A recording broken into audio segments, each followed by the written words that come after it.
This is a song that's real personal, and a song that that'll be on the next album called Her World or Mine.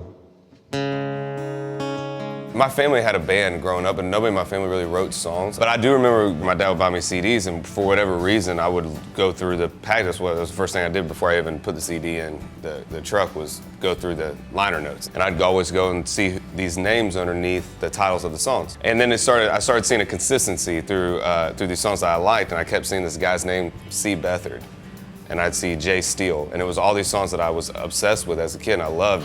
We can kiss a little more, think a little less, burning up the night like a cigarette. And Jeffrey Steele had a CD, my grandmother bought it for me, it was called Something in the Water. But I saw the photo, and he had tattoos and like long hair, and like he looked cool, and I was like, yeah, I want to do that, I want to be that guy. And but it was because of Casey Beathard and Jeffrey Steele I started really learning what a songwriter really was, and the fact that there's these genius minds behind what you hear on the radio that don't hardly get any credit. One of us moved on, one of us got stuck, one of us is drinking just for fun, one of us is drinking to get drunk. My favorite part of the songwriting process is the fact that a lot of times you go in with nothing. So you're literally making something out of nothing. Just depends if you're talking about her world or mine. Majority of the time, honestly, you go in there with nothing. And you end up talking, and then the creative minds of songwriters will end up spitting out some genius idea, or we all end up going through something that we end up finding a song out of. I just wrote with Red Akins a couple days ago, and he said, man, just show up, something good's bound to happen. And that's just a great way to look at it. Just show up and do the best you can do, and something's gonna happen. Get you out of this bar, out of that dress, and kiss a little more, think a little less.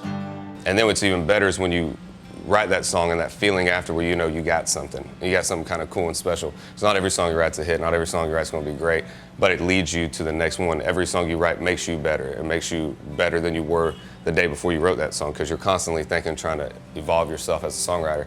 You demo that song, then someone cuts it, or as an artist you cut it, and you get to see a packed house at Cowboy Bill's sing every lyric back to you. And it all started with no idea in a little room in Nashville.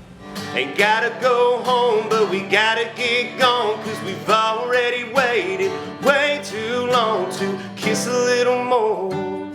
I love having cuts on my peers, my buddies, other artists. It's an amazing thing to be a part of your friend's career.